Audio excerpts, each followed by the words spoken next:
Esprit Saint, viens en nos cœurs. Doux Esprit Saint, enflamme-les. Viens, Esprit Saint, viens en nos cœurs. Doux Esprit Saint, enflamme-les. Bonjour.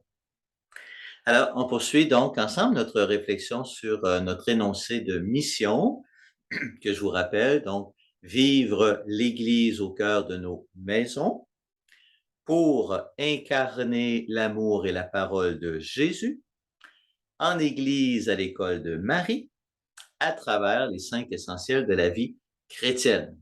Alors, dans les 2 premiers enseignements, on s'est attardé à la première ligne, vivre l'Église au cœur de nos maisons, et on a regardé brièvement le premier niveau et le deuxième niveau de l'Église au cœur de nos maisons. Donc, on reviendra plus tard sur les 3e et 4e niveaux d'Église au cœur de nos maisons. Aujourd'hui, on va s'attarder à la 2e ligne, qui est dans le fond le cœur de l'énoncé de mission.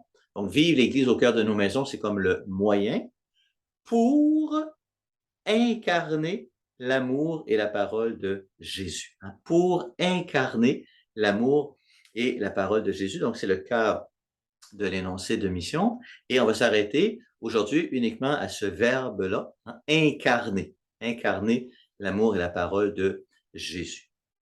Donc, le verbe incarner, c'est un verbe qu'on n'utilise pas nécessairement très souvent dans notre vie quotidienne, bien que on l'utilise, on va voir dans quel contexte. Mais c'est un verbe qui est très important dans notre vie chrétienne, parce qu'au cœur de la vie chrétienne, il y a ce qu'on appelle le mystère de l'incarnation. Le mystère de l'incarnation, donc le fait que le Fils unique de Dieu prend chair, vient dans notre chair, vient dans notre humanité. Donc, un texte, une réalité, un mystère qu'on emprunte principalement, vous le savez, à l'évangile de Jean, au prologue de l'évangile de Jean, où Jean nous dit ceci: au commencement était le Verbe, et le Verbe était avec Dieu, et le Verbe était Dieu, et il va poursuivre un peu plus loin, et le Verbe s'est fait chair, et il a habité parmi nous, plein de grâce et de vérité. Le Verbe s'est fait chair, donc l'incarnation. Et dans ce mystère de l'incarnation, donc il y a 2 réalités distinctes qu'il faut bien comprendre et bien séparer. Donc, d'une part, le mot incarnation signifie qu'une réalité immatérielle, un esprit, puisque Dieu est esprit, comme Jésus va le dire à la Samaritaine, vous vous souvenez, Dieu est esprit.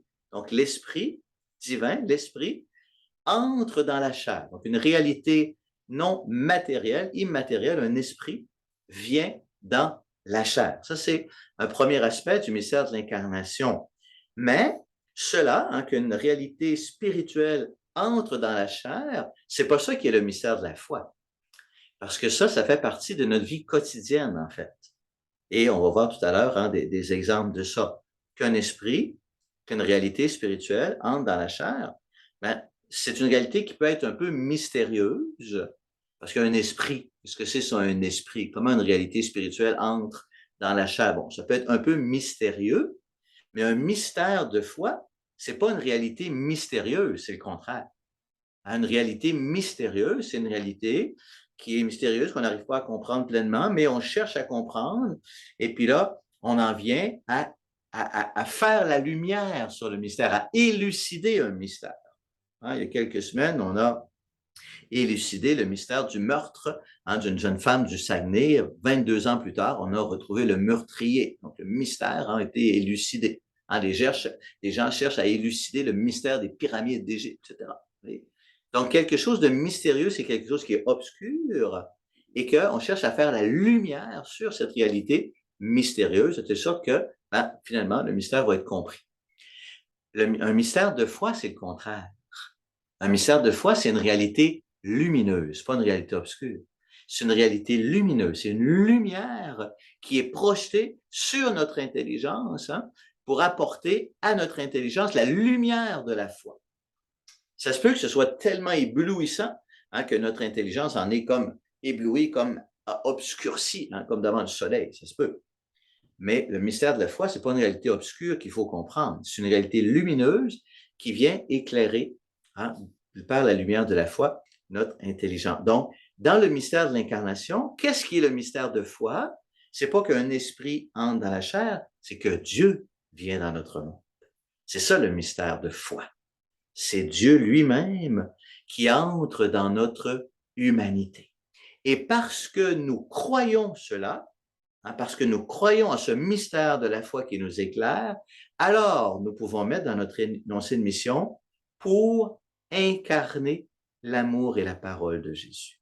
Alors, on s'appuie sur le mystère de la foi en l'incarnation pour mettre cela dans notre énoncé de mission.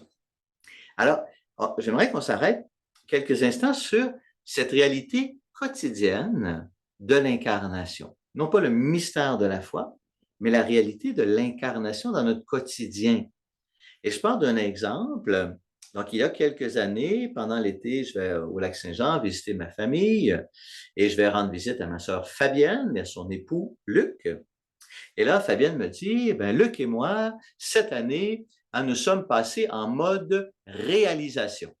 Donc, il y a plein de projets qu'on voulait faire depuis des années. On disait, il faudrait aller à tel endroit, faire telle chose, telle chose.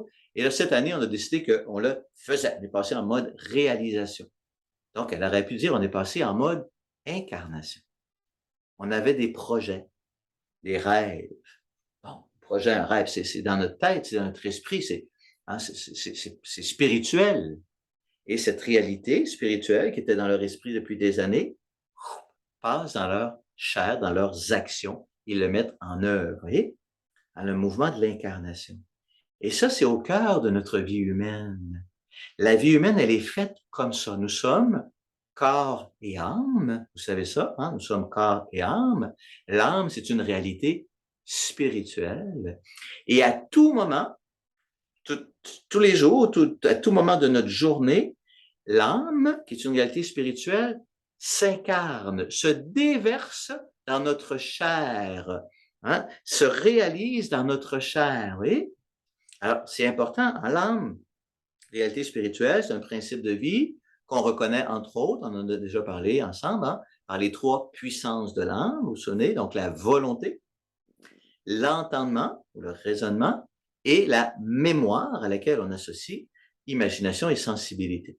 Alors, on s'arrête simplement aux deux premières puissances de l'âme, la volonté et l'entendement, hein, la raison. Donc, mettons, je pense à quelque chose. Ah oui, je pense, c'est vrai, il faudrait que, hein, j'appelle à la municipalité de Sainte-Marceline pour réserver la salle communautaire. J'ai une pensée. Bon, pensée, c'est spirituel, une pensée. Je peux y penser longtemps. Ah oui, j'oublie toujours, ça fait 10 jours que j'y pense, puis je ne l'ai pas encore fait. Là, je le fais. Alors, je prends le téléphone et j'appelle à la municipalité pour réserver la salle. Vous voyez? Donc, ma pensée, qui est une réalité spirituelle, qui fait partie de mon âme, passe dans ma vie concrète, s'incarne dans ce geste de prendre le téléphone et d'appeler. Même chose pour la volonté. Je veux, hein, je voudrais, je désire, j'aimerais. Hein, j'aimerais aller visiter ma mère à l'occasion de Noël. Bon, je voudrais. Et là, ça va passer un jour ou l'autre, je vais le faire ou je ne vais pas le faire. Donc, j'ai une volonté, je veux faire quelque chose. La volonté, c'est une réalité spirituelle, elle passe dans ma chair, dans mes paroles, dans mes gestes. Mais, vous voyez qu'entre le vouloir et le faire, ou bien entre la pensée et l'action et la parole, ben, il peut se passer plein de choses qui vont faire que ce que je vais faire, ce que je vais dire, ce qui va s'incarner dans ma vie, c'est pas nécessairement ce que j'avais voulu. C'est pas nécessairement ce que j'avais pensé parce qu'il est arrivé toutes sortes d'interférences.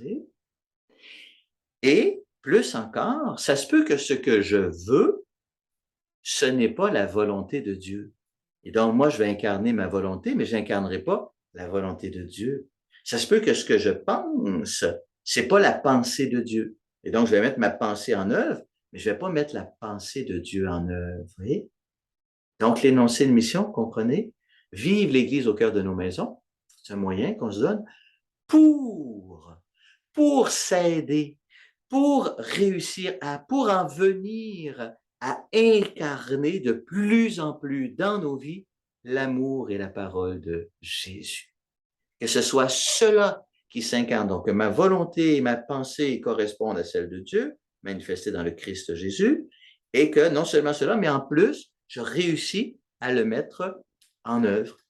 Et je termine simplement avec ce beau verset de Saint Paul qui est à la fois encourageant pour nous dans la lettre aux Romains, chapitre 7, verset 14-15. Romains 7, 14-15.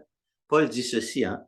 Nous savons que la loi est spirituelle. La loi est spirituelle, c'est le principe, hein, le vouloir, la pensée, c'est spirituel, c'est une réalité spirituelle. Mais moi, je suis un être charnel. Donc, la loi qui est spirituelle doit passer, s'incarner dans mon être de chair, dans mes gestes, mes paroles, etc. Je ne comprends pas ce que je fais, car je ne fais pas ce que je voudrais faire, mais je fais ce que je ne voudrais pas. Voyez? Je ne fais pas ce que je voudrais, entre le vouloir et le faire. Il se passe quelque chose.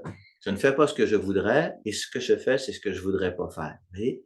Donc, il y a un espace. Alors, dans notre prochain enseignement, on va s'arrêter justement à regarder plus attentivement cet espace. Mais déjà, donc, je vous laisse comme question de partage.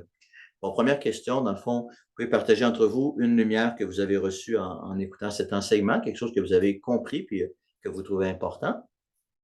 Ensuite, vous partagez des exemples de votre vie. Quand est-ce que j'ai voulu quelque chose ou j'ai pensé quelque chose, mais c'est pas ça que j'ai mis en œuvre, c'est pas ça qui s'est incarné. Qu'est-ce qui s'est passé entre ce que je voulais faire et ce que j'ai fait en réalité? Et de l'autre côté, qu'est-ce qui vous aide à faire en sorte que ce que vous arrivez à mettre en œuvre ce que vous voulez ou ce que vous pensez, et plus encore, hein, que vous sentez qu'il y a des choses qui vous aident à mettre en œuvre, à incarner la parole de Jésus et l'amour de Jésus. Alors moi, je vous accompagne donc, bien sûr, hein, de ma bénédiction au nom du Père, du Fils et du Saint-Esprit. Amen.